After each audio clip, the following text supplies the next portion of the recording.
आज हम टॉटोमेरिज्म के बारे में बात करने वाले हैं इस वीडियो में। ठीक है, तो टॉटोमेरिज्म क्या होने वाला है? एक स्ट्रक्चरल आइसोमर है, एक टाइप का स्ट्रक्चरल आइसोमर है। और स्ट्रक्चरल आइसोमर के बारे में आपको पता होगा ना कि same molecular formula but different structure यहाँ पे होगा। और कॉन्स्टिट्यूशनल आइसोमर भी बोलते हैं हम इसी को। और कॉन्स्टिट्यूशन का मतलब क्या है? बेसिकली कॉन्स्टिट्यूशनल या स्ट्रक्चरल का मतलब ही सिर्फ यही है कि same molecular formula but different connectivity, और उस कनेक्टिविटी की वजह से डिफरेंट स्ट्रक्चर हमें मिल जाएंगे।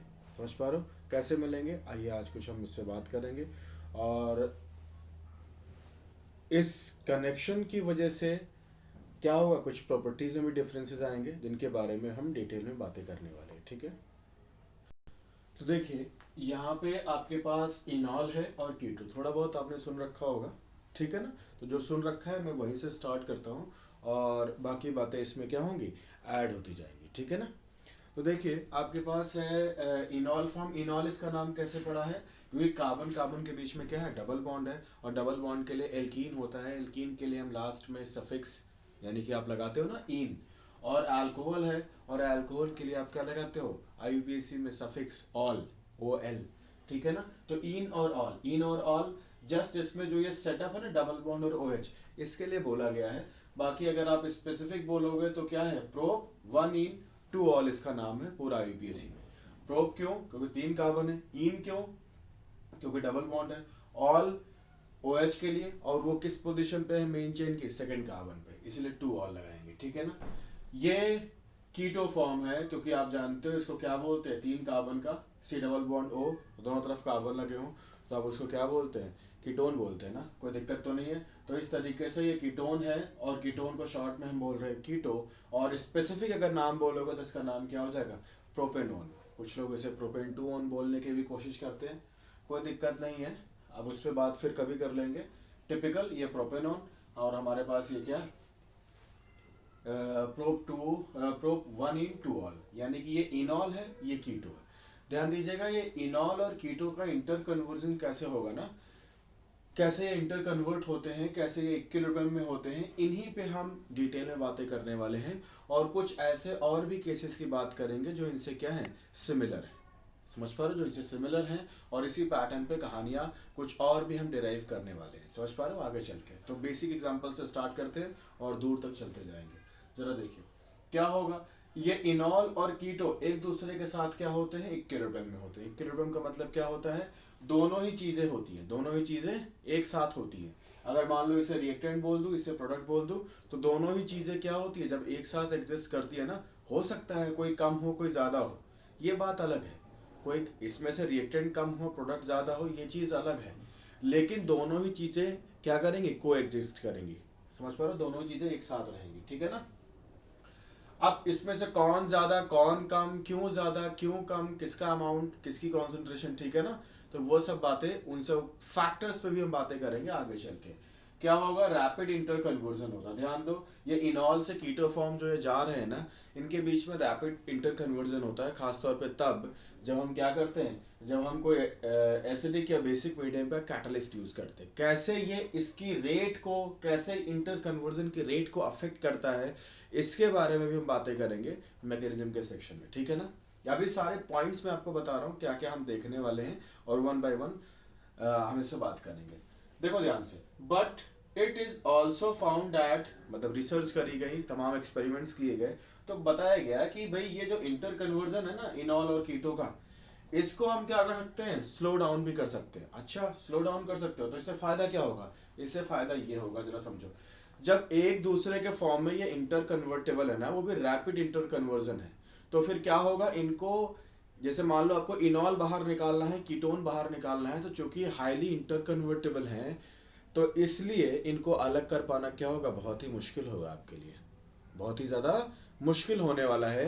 तो अब ऐसे में क्या होगा, आप इनको अलग नहीं कर पाएंगे। तो कैसे अलग करेंगे? ऐसे अलग करेंगे कि आप डाइल्यूट सॉल्यूशन में और एसिडिक या बेसिक जो कैटलिस्ट इनको इंटर कन्वर्जन में हेल्प करते थे ना, उनको बाहर कर दीजिए, उनको हटा दीजिए। तो इससे क्या होगा, इनका इंटर कन्वर्जन स्लो हो जाएगा, और फिर आप इनॉल्स को क्या कर सकते हैं, बाहर निकाल सकते हैं। तो एक अगर आप आइसोलेट कर लेंगे तो जाहिर सी बात है, बाकी तो आप सीन समझ गए होंगे। यानी कि अगर रिएक्शन को स्लो कर लो तो इनको आइसोलेट करना क्या है आपके लिए इजी हो जाएगा। समझ पा रहे हो? सिंपल सी बात है। इस बात में मुझे नहीं लगता आपको कोई डाउट होगा। समझ पा रहे हो? बहुत बढ़िया, क्योंकि जितना इंटर कन्वर्जन फास्टर होगा अलग कर पाना उतना ही मुश्किल होगा ना। इसको पकड़ने चले ये बन गया, इसको पकड़ने चले ये बन गया, ये तो इनको अलग कर पाना क्या बहुत मुश्किल है। जब अभी इसको पकड़ने चले, इससे पहले ये यहाँ से भागने की कोशिश करता है, इसका रेट स्लो था ना, भाग नहीं पाया, तो आपने इसको निकाल लिया। तो रेट का स्लो होना इंटर कन्वर्जन की बहुत इंपॉर्टेंट है इनके आइसोलेशन के लिए। समझ पा रहे हो? अच्छा, चलो इसको इतना बना लो और फिर और कुछ केसेस की बातें करते हैं। देखिए कुछ कंडीशंस पे बात करते हैं हम टोटोमेरिज्म की, कि कब कब होगा और कैसे होने वाला है, जरा देखेंगे ध्यान से। देखिए ये कुछ ऐसे ग्रुप्स हैं जिनके रिस्पेक्ट में अगर आपको अल्फा एच मिल जाए, ठीक है ना, जैसे कार्बोनिल के रिस्पेक्ट में अल्फा एच मिल जाएगा, तो आप जानते हैं ना ये पाई इधर घूमेगा, एच इसके पास चला जाएगा, तो फाइनली ये कैसे घूमेगा मैकेनिज्म में बात करेंगे, ठीक है ना। यहाँ पे देखो एन डबल बॉन्ड सी है, तो फिर से ये एच इसके पास जाएगा, ये पाई आगे घूम जाएगा, तो डबल बॉन्ड ये, और फाइनली यहाँ पे ये एच का सीन, मेरा मतलब है तो ये इसको, तो फाइनली यहाँ पे आप देख सकते हैं कि डबल बॉन्ड इधर बन जाएगा, एच इसके पास पहुंच जाएगा। मतलब ये डबल बॉन्ड सेटअप के साथ अगर अल्फा एच है तो फाइनली देखो इसका एच यहाँ पहुंच गया और इसका डबल बॉन्ड यहाँ पे, ठीक है ना। यहाँ देखो ये एन डबल बॉन्ड ओ के रेफरेंस पे अगर अल्फा एच है तो ये इस तरीके से मूव कर जाएगा। समझ पा रहे हो? तो फाइनली यहाँ डबल बॉन्ड बन गया और इस ओ को मिल गया एच, ठीक है। ये डबल बॉन्ड के रिस्पेक्ट में अल्फा एच हो, ये डबल बॉन्ड के रेस्पेक्ट में अल्फा एच हो, यहाँ डबल बॉन्ड के रेस्पेक्ट में अल्फा एच हो, डबल बॉन्डेड के रेस्पेक्ट में ये देखो ना ओ से लगा एच है, तो रेजोनेंस करके आ सकते हैं। जस्ट ईसी वाला फॉर्म है ये, ठीक है ना, इनॉल वाला ही फॉर्म तो है ये। तो यहाँ भी देखो ना, ये जैसे सी डबल बॉन्ड हो वैसे एन डबल बॉन्ड हो और उससे एच, ठीक है ना, तो इस तरीके से। ऐसे यहाँ भी सी डबल बॉन्ड हो के रेफरेंस में अल्फा एच, ठीक है ना। तो जहाँ जहाँ अल्फा एच होगा वो क्या होगा, वो कीटो इनॉल टोटोमेरिज्म कर सकते हैं। एक थोड़ा और इसका एक केस मुझे दिखाना है, तो इसको पहले ड्रॉ कर लो। और यहाँ पे कुछ बताया है मोस्ट स्टेबल, और यहाँ भी कीटो फॉर्म ज़्यादा क्या होता है, स्टेबल होता है इन जनरल, और यही मेजर ही होता है। यही क्या होता है, मेजर भी होता है, मतलब मोर अमाउंट यही रहता है। मैक्सिमम केसेस में कुछ कंडीशंस हैं जहाँ पे ये क्या होता है, इसका अमाउंट कम हो जाता है। वो कंडीशंस पे हम आगे चल के बात करेंगे डिटेल में, ठीक है ना। और अगेन जब भी जो स्टेबल है तो उसके पीछे क्या वजह है ज़्यादा, तो वो है बॉन्ड एनर्जी कॉन्सेप्ट। क्या है यहाँ पे जिस तरह भी मोस्ट स्टेबल लिखा है तो उसके पीछे वजह आप क्या बोलेंगे, बॉन्ड एनर्जी कॉन्सेप्ट, यानी कि बॉन्ड स्ट्रेंथ क्या है, ज़्यादा है इसलिए ऐसा हो रहा है, ठीक है ना। अब इससे आगे चलते हैं, एक और केस करते हैं। जैसे ये सेटअप आपके सामने बना हुआ ना, तो सी डबल बॉन्ड एन और इसकी कहानी है। तो अगर आप ध्यान से देखोगे तो आप बोलोगे भाई इसके पास है देखो अल्फा एच है, तो इसके पास भी अल्फा एच है, इधर से भी अल्फा एच ले लो और क्या करो, इसको ऐसा बना दो। कैसा बना दो, इसका एक दूसरा सेटअप, ये ऐसा, यहाँ डबल बॉन्ड, यहाँ डबल बॉन्ड, और उसको NH2 बना दो, ठीक है, इसको NH2 बना दो, बाकी ठीक है लो। लेकिन ये क्या है, ये गलत है। क्या है ये गलत, ये नहीं होगा। क्यूमुलेटेड यहाँ पे डबल बॉन्ड क्या है, ये परेशानी की बात है। तो इसीलिए पहले एक डबल था, फिर इससे चेंज करके यहाँ डबल बनाना, नहीं, ये सही तरीका नहीं है, ठीक है ना। तो क्या करेंगे जरा ध्यान से देखो, स्टेबल सेटअप। इनफैक्ट यहाँ पे हम क्या बात करेंगे इस स्पेसिफिक केस में, कि sp2 कार्बन से हम हाइड्रोजन नहीं छीनेंगे। किससे छीनेंगे, तो हम छीनेंगे इस sp3 से। किससे छीनेंगे, sp3 से। कैसे, जरा समझो। और कैसे ये कर पाएगा, तो इस वजह से कर पाएगा क्योंकि ये क्या है, रेजोनेंस में रहेगा। कैसे, जरा देखना, मैं यहाँ पे आपको दिखाता हूँ।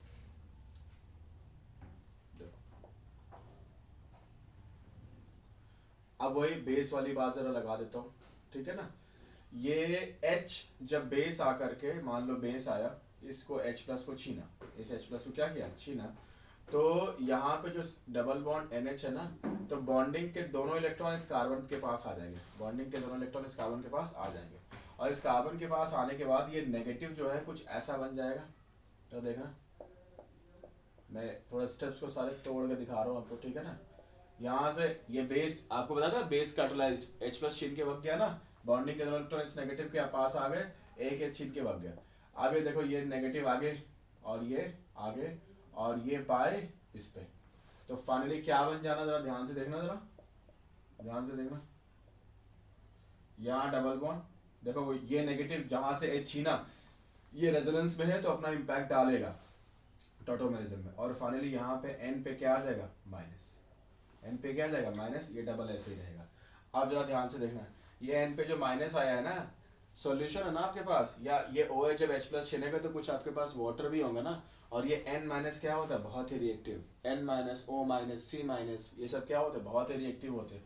तुरंत क्या करेंगे एच प्लस छीन करके, अरे भाई प्रोटोनेशन हो जाएगा ना इधर, ये H2O से ले लो, मान लो चलो H2O से यहाँ पे ये O से लगा H, क्या करेगा ये विड्रॉ करेगा और ये बॉन्डिंग के दोनों इलेक्ट्रॉन इधर आ जाएंगे और फाइनली क्या बन जाएगा, ये क्या बन जाएगा भाई NH2।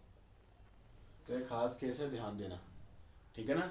Direct double bonded setup से जो अल्फा एच था उससे क्यों नहीं छीना, यहाँ से क्यों छीना, क्योंकि ये अनस्टेबल सेटअप में जाते, और यहाँ से क्यों छीन पाए क्योंकि ये क्या था रेजोनेंस पे था, यहाँ का जो नेगेटिव होता है उसका इम्पैक्ट इस तक पहुँचता, और आपको पढ़ा रखा है रेजोनेंस क्या होता है डिस्टेंस इंडिपेंडेंट, तो इसीलिए फाइनली हमने क्या किया। लेकिन ध्यान दीजिएगा ये और ये एक दूसरे के रेजोनेटिंग स्ट्रक्चर्स नहीं है, क्या है ये आइसोमर्स है। पूछो कैसे, क्योंकि इसका जो दो एच था दो में से एक एच छीन करके हमने इसको दे दिया है। तो रेजोनेंस में क्या होता है पाई बॉन्ड का डीलोकेलाइजेशन, रेजोनेंस में कभी ग्रुप्स इधर से उधर नहीं भाग जाते, कनेक्टिविटी खासतौर पर जो है ना एटम्स की जिससे जो कनेक्टेड है वो वही रहता है, समझ पा रहे हो। तो इसके पास पहले एक ही एच था, अब कितने दो एच है, तो ये फाइनल स्ट्रक्चर एक दूसरे का क्या है, ये आइसोमर्स है, समझ पा रहे हो।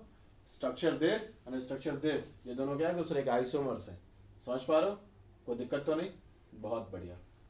अब आगे चलते हैं, लेकिन अगर मैं बात करूंगा किसकी, इस स्ट्रक्चर की और इस स्ट्रक्चर की, तो ये दोनों क्या हैं, ये दोनों एक दूसरे के क्या हैं, ये आप इनको रेजोनेटिंग स्ट्रक्चर्स बोल सकते हैं, क्योंकि कनेक्टिविटी यहाँ पे चेंज नहीं की, जैसे हम नेगेटिव की हेल्प से पाई को डीलोकलाइज कर रहे हैं। तो मुझे लगता है समझ आ गया होगा, और जिनको कन्फ्यूजन होगी थोड़ा सा जाकर रेजोनेंस के बारे में पढ़ लें, वीडियोज़ हैं अवेलेबल, देख सकते हैं, ठीक है ना। चलो इतनी बात हो गई, आगे चलते हैं, कुछ और भी हम कहानी करते हैं मैकेनिज्म के पॉइंट ऑफ व्यू से, थोड़ी और इम्पोर्टेंट बातें। देखो टॉटोमेरिज्म की यहाँ पे मैकेनिज्म गिवन है जिसको हमें देखना है, और वो रहने वाली है एसिडिक, जैसा कि अभी आपको बताया ना कि एसिडिक और बेसिक मीडियम क्या करते हैं रिएक्शन को कैटालाइज करते हैं। तो एसिडिक मीडियम में क्या होने वाला है जरा देखो, आपको पता है एसिडिक मीडियम में H प्लस कॉन्सेंट्रेशन है ना ज़्यादा होगी, और H प्लस कॉन्सेंट्रेशन चाहे आप ऐसे लिखो H प्लस चाहे आप ऐसे लिखो, दोनों चीज़ें क्या होती है सेम ही होती है, समझ पा रहे हो। तो इसको देखो रेजोनेंस में सब आपको समझा चुका हूँ कैसे, जब रेजोनेंस पढ़ा रहा था तो बॉन्ड कैसे मूव करते हैं ना, कैसे उनके एरो लगाते हैं, ये सब बातें मैंने आपको दिखाया था।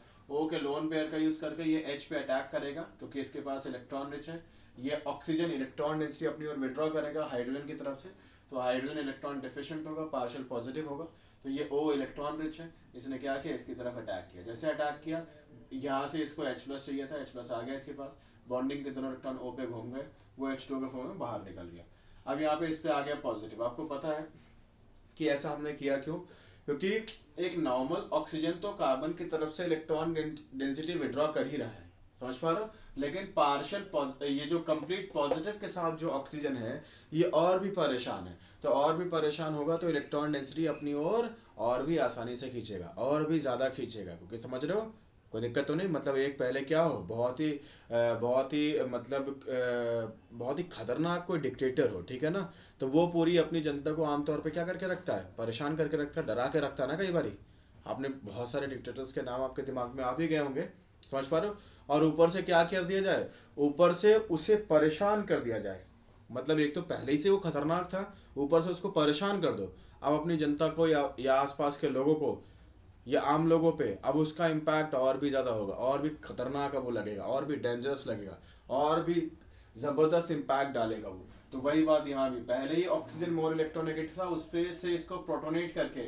H प्लस इसके साथ जोड़ करके इसको और तंग कर दिया गया, तो अभी और इलेक्ट्रॉन डेंसिटी अपनी तरफ विड्रॉ करेगा, तो इसलिए अब H2O जो कि क्या है H2O बहुत देखो ना, यहाँ से H प्लस गेन कर रहा है, यहाँ से H प्लस क्या कर रहा है गेन कर रहा है, तो H2O क्या कर रहा है बेस की तरह काम, H प्लस गेन करने वाला बेस होता है, एसिड बेस कॉन्सेप्ट में सब समझा है, तो कोई बहुत स्ट्रॉन्ग बेस नहीं है, तो ऐसे में जो H दे रहा है ना उसको क्या होना पड़ेगा, बहुत ही डेस्परेट होना पड़ेगा H देने के लिए, और डेस्परेट करने के लिए हमें क्या करना पड़ेगा, हमें उसे परेशान करना पड़ेगा, अभी करंट कंडीशन में उसे तंग करना पड़ेगा। और इसलिए हमने प्रोटोनेशन करके उसे तंग किया ताकि वो इसको तंग करे, ये इसको तंग करे, और फाइनली H का H प्लस के फॉर्म में निकलना H2O जैसे वीक बेस के लिए क्या हो सके, फिजिबल हो सके। तो फाइनली इस प्रोटोनेशन का मकसद क्या था, मोटिव क्या है, कि इसको इमिटेट करो, इसको तंग करो ताकि H प्लस निकल जाए। समझ पाए? और ध्यान रहे अल्फा कार्बन का ही H को इतना इंटरेस्टिंग है क्योंकि अल्फा से, ध्यान दो, कार्बोनिल के रेस्पेक्ट में जब अल्फा कार्बन से लगे H अल्फा H कहलाएंगे, तो अल्फा H से जब H प्लस निकलेगा तो अल्फा H में देखो ना बॉन्डिंग के दोनों इलेक्ट्रॉन यहाँ नेगेटिव, कार्बन के पास नेगेटिव आएगा, और ये नेगेटिव जब ये पाई बॉन्ड ऑक्सीजन पूरी तरीके से अपने पास मूव कराएगा तो ये नेगेटिव और इसका पॉजिटिव मिलकर ही तो डबल बॉन्ड बना सकता है ना। तो अल्फा पे ही तो नेगेटिव होगा तो डबल बॉन्ड बन पाएगा ना, जब कार्बोनिल दोनों इलेक्ट्रॉन अपनी तरफ मूव कराएगा पाई वाले। तो कुछ आ रहा है, या दूसरे शब्दों में बोलूं तो अल्फा का ही नेगेटिव तो रेजोनेंस कर पाएगा, अल्फा का ही नेगेटिव तो इसका कुछ फायदा कर सकता है, इसीलिए अल्फा H में ही हमें इंटरेस्ट होता है। समझ पा रहे हो, कोई और में नहीं। जो बार बार मैंने अभी कहा ना प्रीवियस जो समझा रहा था तो उसमें बताया आपको कि क्यों अल्फा H इंपॉर्टेंट है, या अल्फा H किन किन ग्रुप्स के रेस्पेक्ट पे होना चाहिए, तो कैसे वो इम्पैक्ट डालेगा वो यहाँ पे आपको दिखा रहा हूँ। ध्यान दीजिए आरडीएस बोले तो रेट डिटरमाइनिंग स्टेप।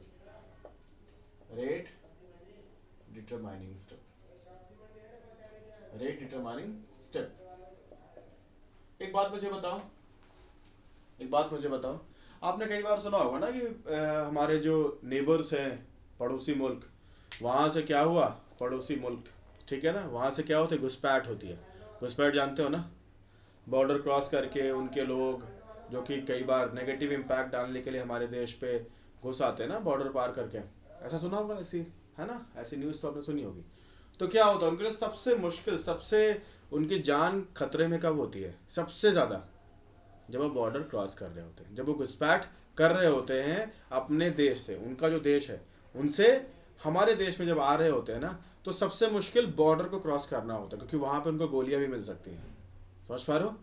तो वो सबसे खतरनाक होता है। एक बार अगर वो क्रॉस कर गए तो बाकी चीज़ें उनके लिए कई बार क्या हो जाती हैं, आसान हो जाती है ना, ऐसा लोग कहते हैं।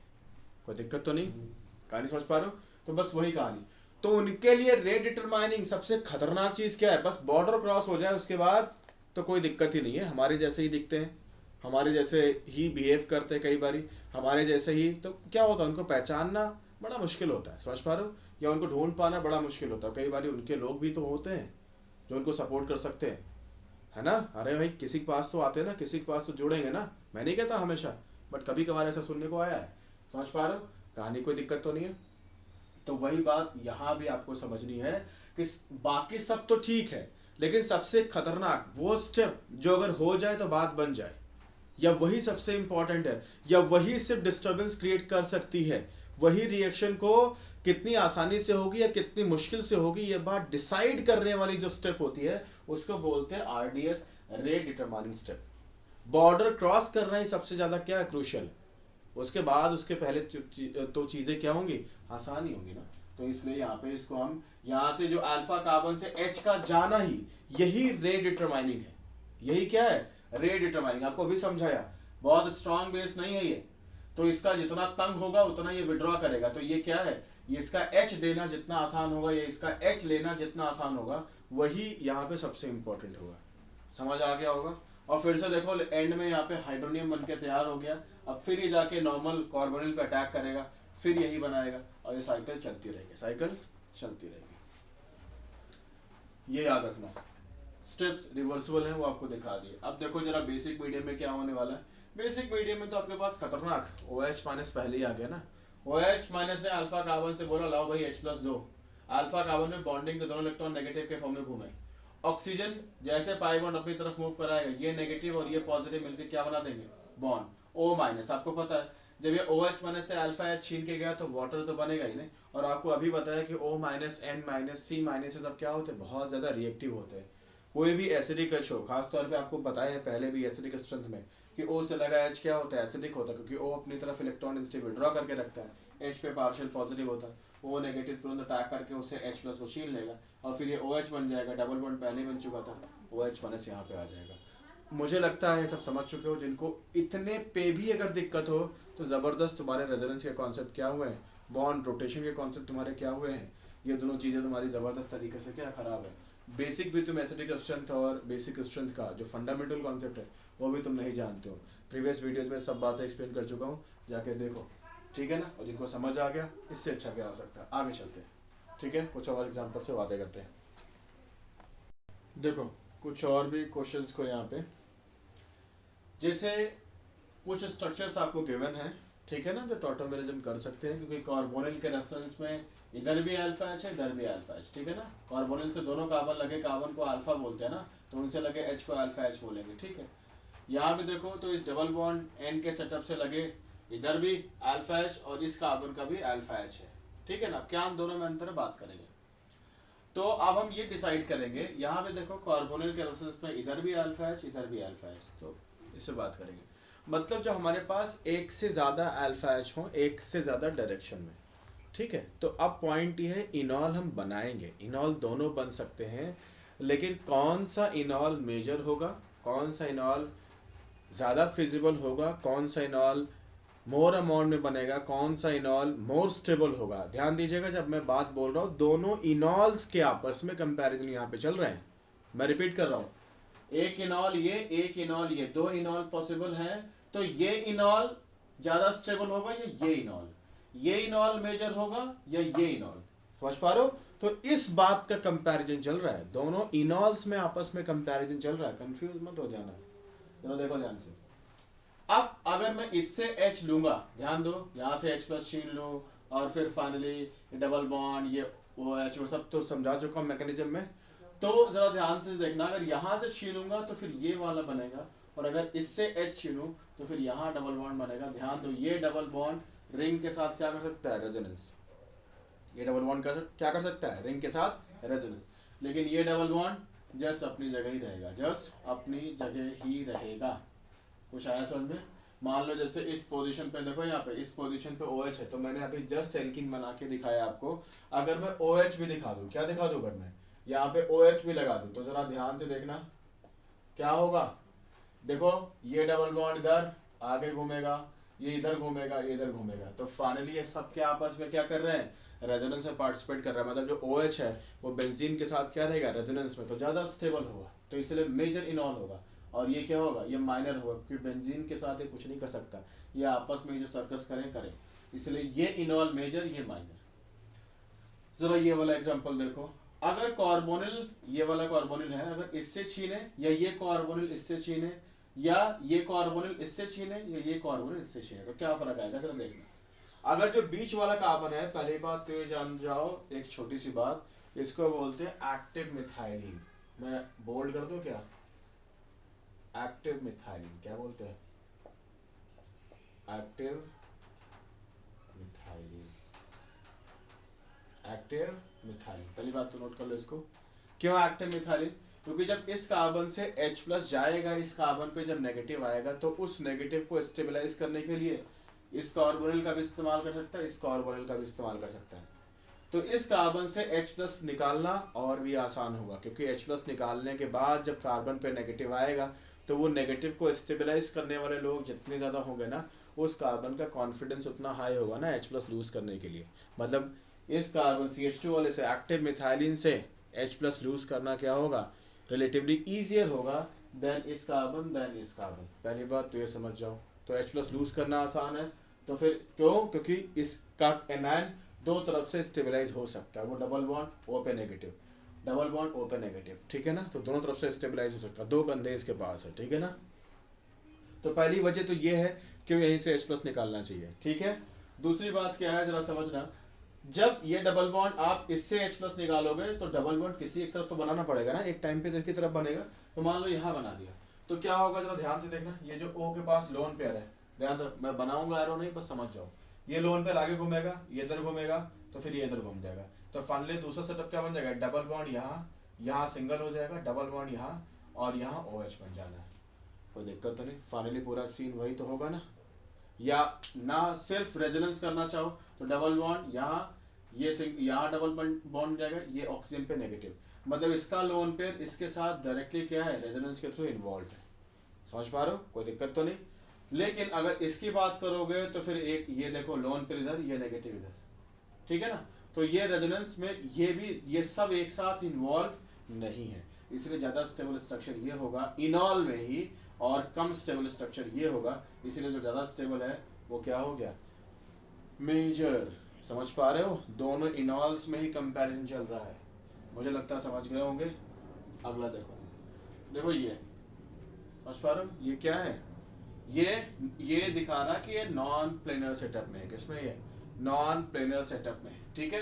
ये क्या है, ये जो ट्रायंगल है नॉन प्लेनर सेटअप में है, ठीक है ना। तो जरा समझना, यहाँ पे एक हाइड्रोजन तो तुम्हें मिल ही जाएगा ना, एक H यहाँ भी, यहाँ 2H मिल जाएगा। तो पॉइंट है कौन सा H चीनो, ये भी अल्फा ये भी अल्फा, कौन सा चीनो, तो ये वाला चीनो, इसको रहने दो, क्योंकि यहाँ पे जब चीनोगे ना तो इस कार्बन पे sp2 हाइब्रिडाइजेशन आएगा, ध्यान दो sp2 कैसे, क्योंकि H छीन गया ना, दो बॉन्ड इधर, क्या हो रहा है, तो यहाँ पे अगर ध्यान से देखो, ठीक है ना, तो देखिए इस कार्बन पे, तो आप पाएंगे कि इस कार्बन ने 4 बॉन्ड बना रखा है, 4 में से a सिग्मा, 2 सिग्मा, 3 सिग्मा और 1 पाई, तो sp2 हाइब्रिडेशन होगा। ध्यान दो sp2 हाइब्रिडेशन तो है, लेकिन ध्यान दो ये वाले क्या थे, ये उसी प्लेन में नहीं थे ना जिस प्लेन में आपके ये वाला सेटअप लगा है, इसलिए नॉन प्लेनर sp2 नहीं होना चाहिए। नॉन प्लेनर sp2 हाइब्रिडाइज अगर कार्बन होगा तो ये बेट्स रूल को क्या कर देगा, वायलेट। समझ पा रहे हो, क्योंकि sp2 हाइब्रिडाइज कार्बन को प्लेन में होना चाहिए, 120 डिग्री पे होना चाहिए, और अगर वो नहीं है ऐसा, खास तौर पे 3 बॉन्डेड वाला sp2, तो फिर ऐसे में वो क्या करेगा, ब्रेड सोल को वायलेट करेगा, और फिर हम इसको बोलेंगे तो ये फिजिबल नहीं है। तो इस वाले से H हम नहीं छीन सकते क्योंकि ब्रेड सोल वायलेट कर जाएगा, ये ब्रिज है, ठीक है ना। तो हम किससे करेंगे, फिर हम इससे करेंगे। समझ पा रहे हो, ये स्टेबल होगा, तो ये क्या होगा, ये मेजर होगा। समझ पा रहे हो, ये क्या होगा, मेजर होगा। अब इसको क्या बोलेंगे, इन अमीन, क्या बोलेंगे इसको, जैसे उसको इनॉल बोल रहे थे वैसे ये क्या है, इन अमीन, वैसे ये भी क्या है, इन अमीन, ठीक है। तो मेजर इन अमीन होगा, ये माइनर इन अमीन होगा, इन अमीन। मुझे लगता है समझ आ गया होगा आपको, नोट कर लो ये सारा कुछ जल्दी से। देखो आप अच्छे से जानते हो कि साइंस में कुछ कह देने से बात नहीं बनती है, हमें प्रूव करना पड़ता है, ठीक है ना। साइंटिफिक चीज़ों को प्रूव करना पड़ता है। तो कीटो इनॉल फॉर्म एग्जिस्ट करती हैं ऑन पेपर, हम देख रहे थे, लेकिन इसको प्रूव करना पड़ा, तो उसके लिए हमने लिया एसिटो एस्टिक एस्टर, ठीक है ना, सबसे पहले इसको प्रूव करने के लिए, ठीक है।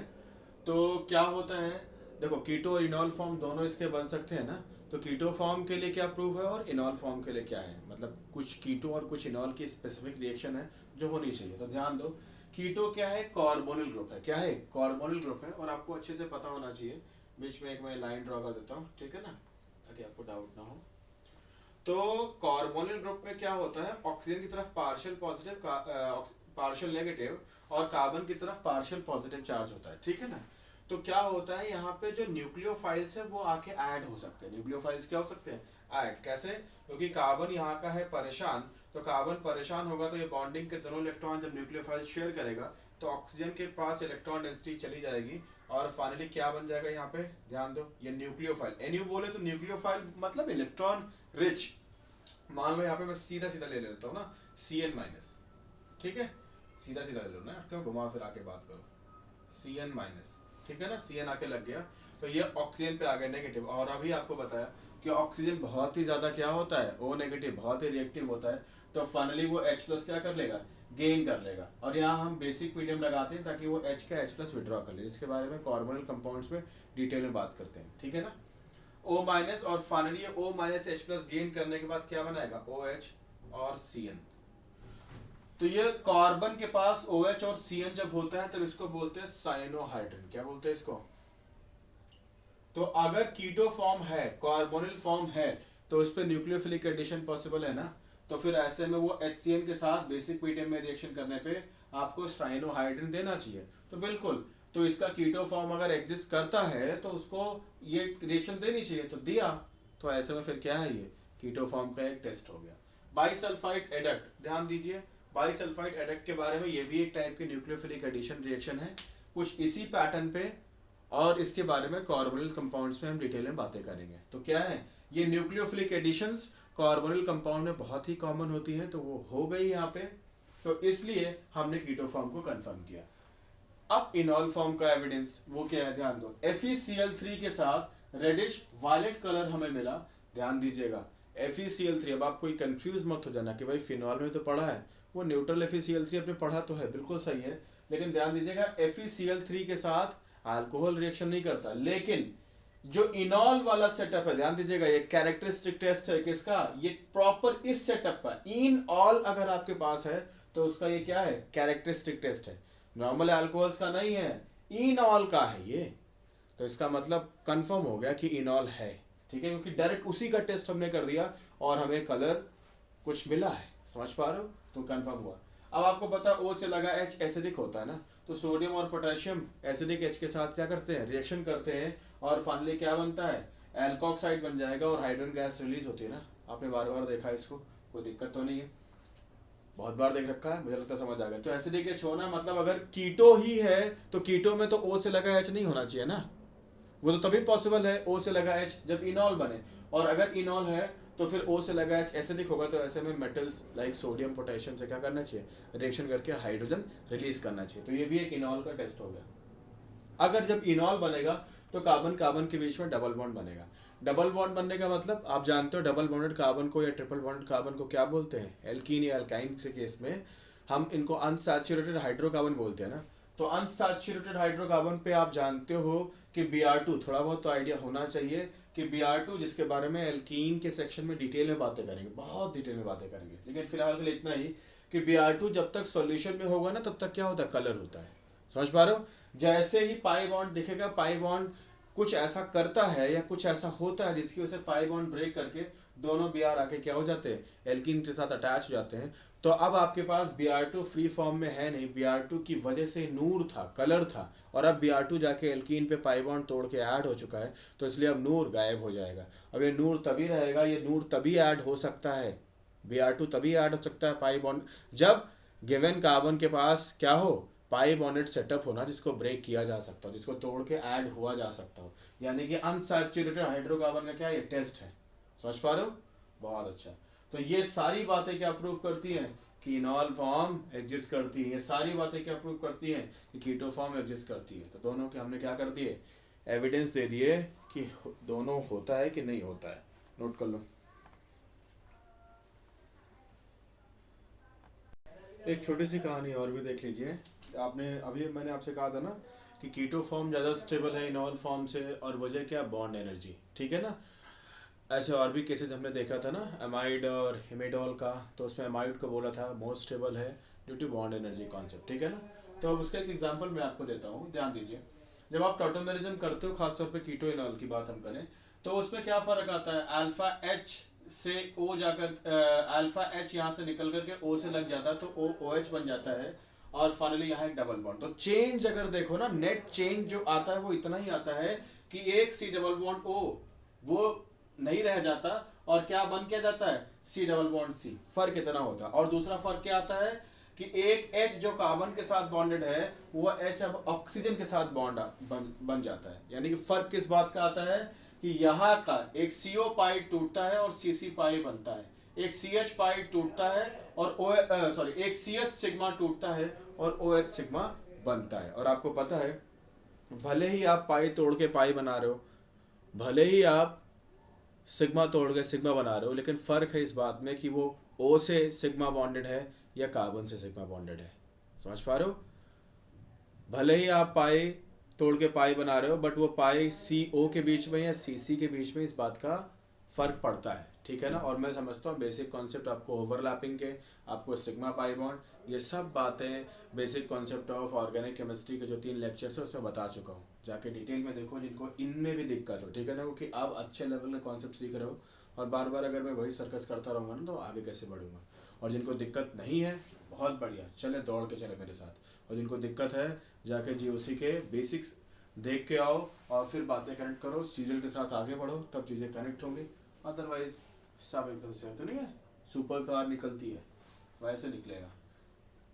चलो खैर, कीटो इनॉल, वैसे मेरी कोशिश रहती है कि ज़्यादा से ज़्यादा लोगों को समझ आ जाए, खासतौर पर जो बीच में जोड़ रहे हैं उनको भी, लेकिन ठीक है ना, आगे चलते हैं। तो जो फर्क आया, तो बॉन्ड एनर्जी जो हमने देखी, तो CO बॉन्ड ज्यादा इफेक्टिव होता है डबल देन CC डबल, ठीक है ना। तो और बाकी सारे फैक्टर्स, तो हमने जब इन सारी एनर्जीज का सम निकाला तो क्या मुझे मिला, जो बॉन्ड है ना, जो बॉन्ड ब्रेक करने के लिए जो एनर्जी रिक्वायर्ड थी ना, जो हमने सारा देखा ना, दोनों CH, ये C double bond O, CC, इसको तोड़ा, ये CH, C double bond C, CO और OH, ये सारे बॉन्ड्स को जो तोड़ा, तो सारी एंथैल्पीज को हमने जोड़ा, और जोड़ने के बाद जो हमें लगा वो मिला 1870 किलो जूल पर मोल, ये बॉन्ड एनर्जीज का सम था। यहाँ पे जो मिला 1820 इतना मिला, यानी कि क्या हमें मिला, जो कीटो फॉर्म है उसको, उसके बॉन्ड्स को तोड़ना 50 किलो जूल यूनिट से ज्यादा मुश्किल है देन इनॉल के, यानी कि कीटो फॉर्म ज्यादा स्टेबल है देन इनॉल फॉर्म, क्योंकि इसके बॉन्ड्स को तोड़ना रिलेटिवली ज्यादा मुश्किल है देन उसके, या इसके बॉन्ड्स को तोड़ने में ज्यादा एनर्जी रिक्वायर्ड है देन उसके। समझ आया नहीं है, मतलब कीटो फॉर्म क्या है, ज्यादा स्टेबल है। कितने यूनिट से, 50 किलो जूल पर मोल एनर्जी आपको रिक्वायर्ड होगी, कहां, अगर इनॉल से आपको कीटो जाना है तो, क्योंकि इसकी बॉन्ड ज्यादा स्ट्रॉन्गर है। समझ पा रहे हो। तो अगर बॉन्ड तोड़ करके आप इसको बनना, क्योंकि आप देखो ना यार, आप पेपर पे ऐसा कर देते हो ना कि OH माइनस आके छीन के चला गया, या इधर का एक अल्फा का CH टूटा, उधर O से एक H बन गया। बट जब आप एक्सपेरिमेंट्स करते हो ना, जब आप प्रैक्टिकली इन सब चीज़ों को देखते हो, तो वहाँ पे बॉन्ड ब्रेकिंग, बॉन्ड टूटता है, बॉन्ड जुड़ता है, तो ऐसे में एनर्जीज का चेंज आएगा। समझ पा रहे हो। तो वहाँ पे खर्चे लगेंगे या रिलीज होंगे, तो उन सब की बातें करते हैं ना। तो नेट में यहाँ पे अगर आप देखोगे तो 50 किलो जूल एनर्जी रिक्वायर्ड होगी इनॉल को कीटो फॉर्म में कन्वर्ट करने के लिए। ये कीटो इनॉल का हमने इक्विलिब्रियम एस्टैब्लिश किया। अब यहाँ पे लगा दिया गिब्स एनर्जी, इसको भी समझा चुका बेसिक कॉन्सेप्ट में, जाके देखो अगर किसी को दिक्कत हो। नेट क्या होता है, सिस्टम के पास नेट एनर्जी कितनी है कि उसका वो इस्तेमाल किसी यूजफुल काम को करने में करे, ठीक है। यहाँ इक्विलिब्रियम कांस्टेंट केसी के साथ हमने एक रिलेशन बनाया हुआ है, आप जरा ध्यान से देखो। अगर हमारे पास मान लो इनॉल 10% है और कीटो 90%, आपको पता ना कीटो इनॉल क्या होता है, इक्विलिब्रियम में होता है, और 10% ही सिर्फ इनॉल है और कीटो हमारे पास 90% है। तो जरा देखो, ये प्रोडक्ट है, ये रिएक्टेंट है, और केसी क्या होता है, प्रोडक्ट अपॉन रिएक्टेंट होता है ना।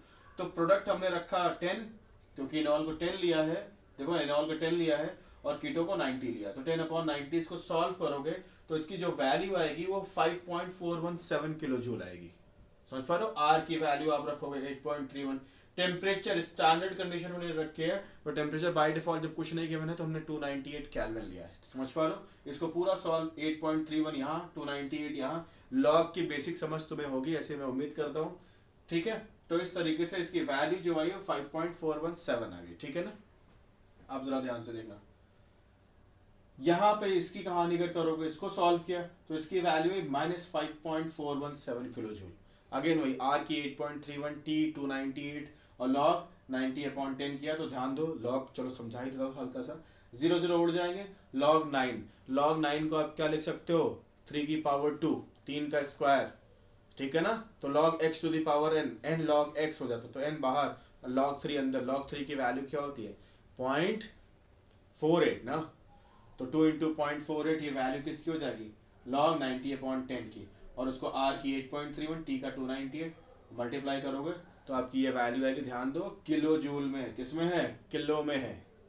तो यानी कि अगर आप 10% इनॉल से 90% इनॉल तक पहुंचना चाहते हैं, मैं कह रहा हूं 10% इनॉल, माइनर बहुत कम से कम इनॉल है, और ज्यादा से ज्यादा इनॉल तक अगर आप पहुंचना चाहते हैं, तो जस्ट एनर्जी, गिब्स एनर्जी का चेंज कितना करना है, 5.417, पॉजिटिव से नेगेटिव के 5.417 तक आपको जस्ट पहुंचना है। यानी कि एनर्जी का चेंज कितना करना है भाई आपको, एनर्जी का चेंज जो आपको करना है, गिब्स एनर्जी का चेंज, वो 10.834 यूनिट का अगर आप चेंज कर दोगे किलो जूल में, गिब्स एनर्जी में, तो आप 10% इनॉल से कहां पहुंच जाओगे, 90% इनॉल। आपको अच्छे से पता है गिब्स एनर्जी ही वो एनर्जी है जो किसी काम को करने में सिस्टम यूज करता है, तो अगर उसमें चेंज करोगे तो काम को करने में आसानी और मुश्किलें दोनों आपको मिलने वाली हैं। जिस तरीके से आप चेंज करोगे, आपके चेंज करने के तरीके पे डिपेंड करेगा ना।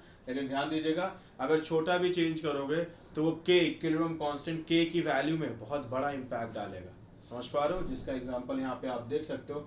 जस्ट आपने 10.834 किलो जूल का एनर्जी का चेंज किया और 10% इनॉल से आप 90% इनॉल पे पहुंच गए। मतलब भूटान को सीधा क्या बना दिया, भूटान को सीधा क्या बना दिया, जापान बना दिया। कोई दिक्कत तो नहीं है, भूटान जापान, समझ पा रहे हो, कोई दिक्कत तो नहीं, छोटा सा चेंज करके। तो ये बहुत बड़ी बात है, तो ध्यान रखना, इसको नोट कर लो। कुछ बातें लिखा लेता हूँ पॉज करके,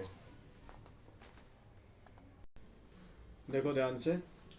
यहाँ पे जैसा कि अभी बताया कि 10% इनॉल से 90% इनॉल के बीच में डिफरेंस कितने का है, डिफरेंस कितना है, 10.834 किलो जूल का डिफरेंस है। तो small change in delta G standard क्या करेगा, इक्विलिब्रियम कांस्टेंट में बहुत बड़ा अंतर ला देगा, ठीक है ना। तो ये बात ध्यान रखना। Again delta G standard basic concept में समझा चुका हूँ कि उसका उस पर इम्पैक्ट एंथैल्पी एंट्रोपी इन सबका भी होता है, ठीक है। आगे चलते हैं इससे, और अब इसको पॉज करके बना लो। नेक्स्ट हम कहानी करेंगे जीरो एंट्रोपी। देखो जरा जीरो एंट्रोपी के बारे में समझ लो। देखो ये एक ओपन चेन स्ट्रक्चर है, यानी कि एसाइक्लिक स्ट्रक्चर है, एसाइक्लिक, ठीक है, साइकिल एब्सेंट है। सेकंड पोजीशन में डबल बॉन्ड ओ है, इसलिए इसको एसाइक्लिक टू ओन, सेकंड पे ओन है ना, इसलिए टू ओन, कीटोन का सफिक्स ओन होता है ना। ये आपका क्या है, ये आपका साइक्लिक ओन है, ठीक है ना। तो कह रहे हैं कि acyclic two one has lesser enol content than cyclic monoketone because in ring on formation of double bond there is lesser change in strain, strain मतलब तनाव। जब यहाँ पे रिंग में डबल बॉन्ड बनाओगे ना तो ये ज्यादा आसानी से बन जाएगा, कम टेंशन होगी, कम परेशानी होगी देन कार्बन कार्बन के बीच में डबल बॉन्ड ओपन चेन में बनाओगे तब। समझ पा रहे हो, मैं फिर से रिपीट कर रहा हूँ, ध्यान से सुनना। रिंग में जब कार्बन कार्बन डबल बॉन्ड बनाओगे तो यहाँ टेंशन, यहाँ स्ट्रेन, यहाँ परेशानी कम होगी। देन ओपन चेन में जब कार्बन कार्बन डबल बॉन्ड बनाओगे तो इनॉल बनाने के लिए कार्बन कार्बन डबल बॉन्ड बनाना ही पड़ेगा ना। तो जहाँ आसानी से बनेगा वहां पे रिलेटिवली इनॉल बनना आसान होगा। तो इस वजह से इनॉल कंटेंट अगर यहाँ और यहाँ के कंपेयर किया जाए तो इनॉल कंटेंट किस में होगा, साइक्लिक वाले में ज्यादा होगा। समझ पा रहे हो। बाकी यहाँ पे स्ट्रेन क्या होता है, कितने टाइप के स्ट्रेन्स होते हैं, आगे चल के हम इस पे जब कन्फर्मर से बातें कर रहे होंगे, जब हम स्टीरियो आइसोमेरिज्म कर रहे होंगे तो डिटेल में इस पे हम बातें करेंगे, ठीक है ना। तो इस बात को नोट कर लो।